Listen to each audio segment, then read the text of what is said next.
Hello students, welcome back on economics lecture and today lecture about the topic of BOP.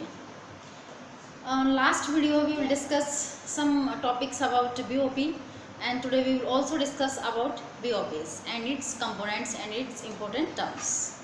Okay, so let me discuss about BOP. जो BOP होता है उसके कितने component होते हैं? Okay, BOP के to component हमने बताए थे कि बीओपी के अंदर कितने अकाउंट मेंटेन होते हैं, कैपिटल अकाउंट बनता है और करंट अकाउंट बनता है नहीं बनता है, ठीक है। तो उसके बाद फिर हमने कैपिटल अकाउंट के अंदर जितने जितने पॉइंट्स आते हैं, इंपॉर्टेंट टर्म्स आती हैं, वो सब भी आपको बताए थे। लेकिन एक दूसरे तरीके से अगर हम इसको देखते हैं तो बीओपी के अंदर कितने कंपोनेंट होते हैं।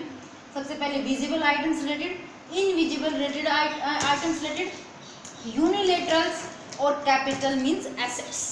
ये सारे के सारे किसके अंदर आते हैं? बीओपी के अंदर आते हैं। किसके अंदर? बीओपी के अंदर। हाँ जी, देखिए जो विजिबल आइटम्स थे, मैंने कल के वीडियो में आपके डिस्कस भी किया था कि जो विजिबल आइटम्स होते हैं मीन्स ऐसी गुड्स जिनको हम टच कर सकते हैं, फील कर सकते हैं, देख सकते हैं जिनको हम, ठीक है, वो visible goods import and export include होता है with the rest of the world in A accounting year.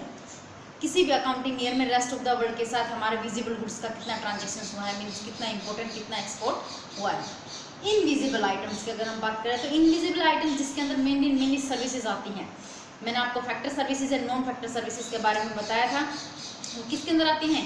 Invisible items के अंदर, ठीक है। ये ऐसी सर्विस, इनविजिबल आइटम्स ऐसी आइटम्स होती हैं जिनको हम टच नहीं कर सकते हैं, सिर्फ फील कर सकते हैं कि हाँ मेनली इसके अंदर सर्विसेज ही आती हैं, ठीक है। तो वन कंट्री से अनदर कंट्री के बीच में जो visible, one country to another country जो विजिबल आइटम्स का जो ट्रांजेक्शन्स होती हैं, इंपोर्ट एंड एक्सपोर्ट्स होती हैं, वो विजिबल्स के अंदर आती हैं। ओके, यूनिलेटरल ट्रांजेक्शन्स क्या होते हैं?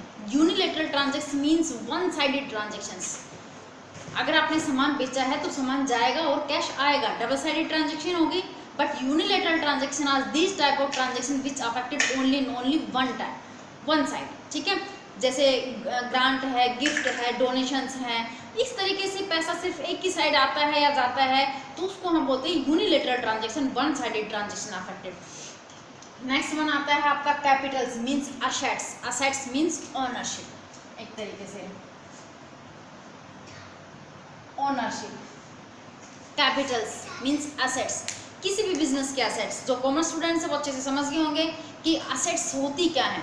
असेट्स वो होती हैं कि वो संपत्ति, वो असेट्स, वो चीज़ जिसको पैसे के बदले में अपने पास रख लेते हैं या फिर परचेज कर लेते हैं। जैसे लाइक दैट बिल्डिंग है, फर्नीचर है, कार है, मोटर बाइक है, जो भी है, ठीक है, वो असेट्स से पैसे की पेमेंट करते हो और आप ले आते हो, ठीक है।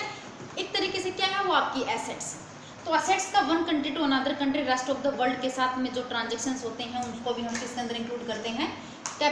बीओपी के अंदर इंक्लूड करते हैं। तो एट लास्ट में आपको समझ आया कि बीओपी के अंदर कितने पॉइंट, कितने कंपोनेंट होते हैं? Visible items, invisible items, unilateral transactions and capital and assets. ये सारे के सारे आते हैं बीओपी के अंदर। ओके, इन तीनों के बारे में हमने कल लास्ट की वीडियो में भी डिस्कस किया था। चलिए हम बीओपी का स्ट्रक्चर बता देते हैं कि जो बीओपी का स्ट्रक्चर होता है वो कैसा होता है। बीओपी का structure same T type format के अकॉर्डिंग होता है। टी टाइप फॉर्मेट मींस जिसकी वन साइड डेबिट होती है, वन साइड क्रेडिट होती है। कॉमर्स स्टूडेंट्स है वो अच्छे से समझ रहे हैं इसको, क्योंकि वन साइड डेबिट होती है, वन साइड क्रेडिट होती है। जो क्रेडिट साइड होती है उसको हम क्या बोलते हैं? Inflow side. कौन सी साइड बोलते हैं उसको? इनफ्लो, मतलब पैसा आता है। पैसा कब आएगा? जब सामान विजिबल या इनविजिबल सामान का क्या करोगे आप? एक्सपोर्ट करोगे तो पैसा आएगा, दैट इज द इनफ्लो। पैसा आ रहा है, इनफ्लो। पैसा जा रहा है, आउटफ्लो। पैसा जा रहा है, आउटफ्लो, ठीक है। तो बैलेंस ऑफ पेमेंट मतलब बीओपी की जो क्रेडिट साइड होती है वो इनफ्लो साइड होती है, मीन्स पैसा आता है, और जो डेबिट साइड होती है वो आपकी आउटफ्लो साइड होती है, मीन्स पैसा आपका जा रहा है, ठीक है। तो इस तरीके से अकाउंट बनता है आपका। बीओपी के अंदर दो छोटे छोटे स्मॉल अकाउंट बनते हैं।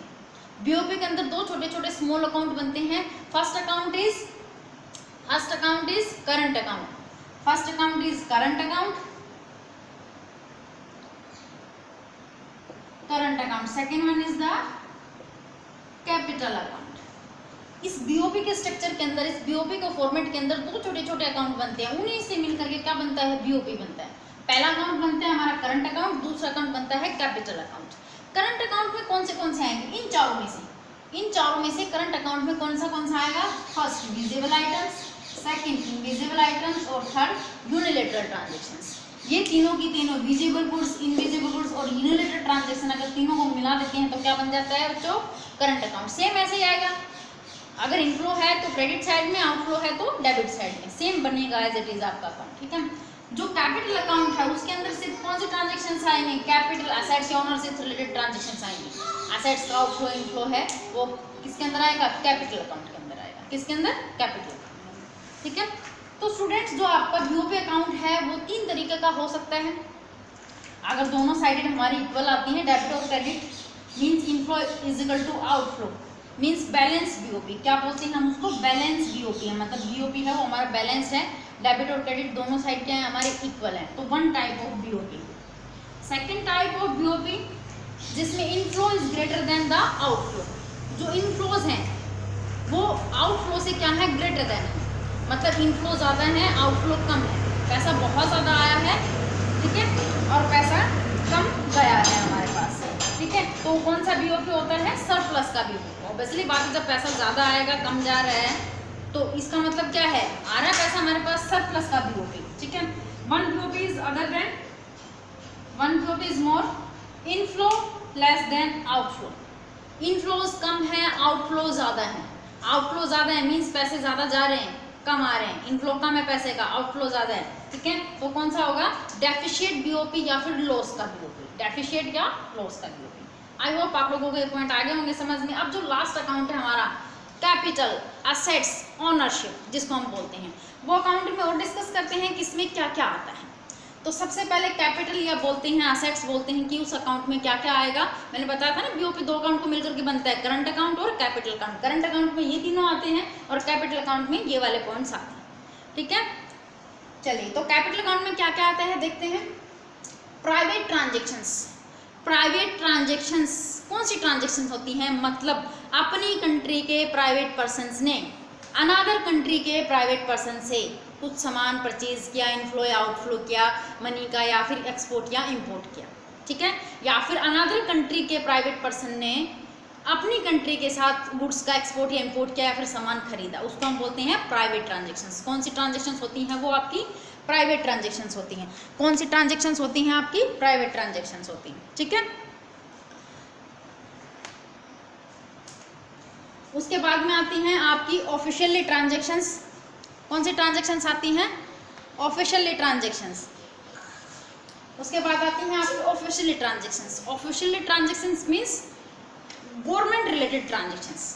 Officially transactions means government related transactions, मतलब यहाँ की गवर्नमेंट ने अनदर कंट्री के साथ में डीलिंग की, एक्सपोर्ट या इंपोर्ट किया, पैसे का इनफ्लो या आउटफ्लो हुआ, या फिर वहाँ की गवर्नमेंट ने अपनी कंट्री के साथ डीलिंग की, सामान का एक्सपोर्ट या इंपोर्ट हुआ या पैसे का इनफ्लो या आउटफ्लो हुआ, वो आती हैं ऑफिशियल ट्रांजेक्शंस के अंदर। मीन्स किसके अंदर, गवर्नमेंट ट्रांजेक्शंस के अंदर, government transactions, private persons transactions and government transactions.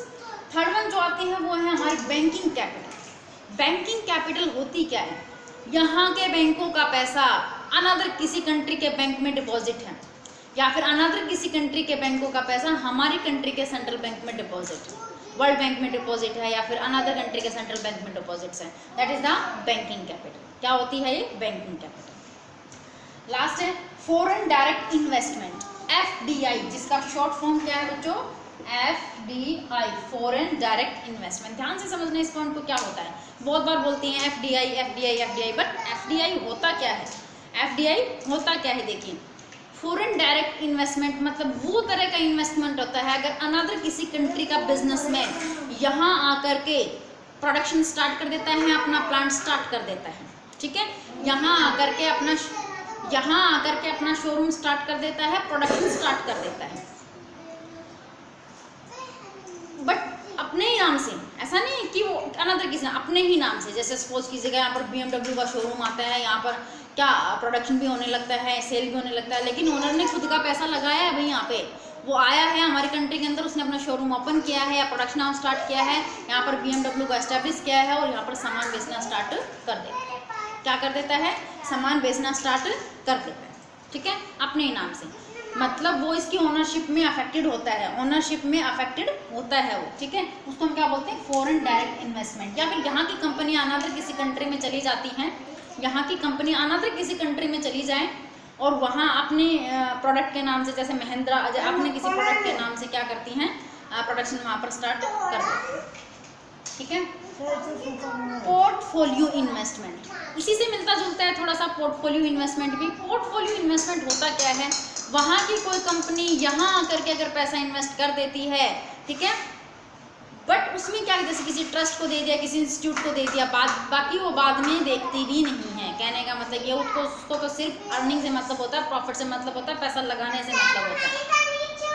Portfolio investment बोलते हैं। पोर्टफोलियो इन्वेस्टमेंट का अनदर नेम है foreign institutional investment, foreign institutional investments. ठीक है। तो स्टूडेंट्स, आज की वीडियो में इतना ही। I hope you will get that in a better way. Thank you.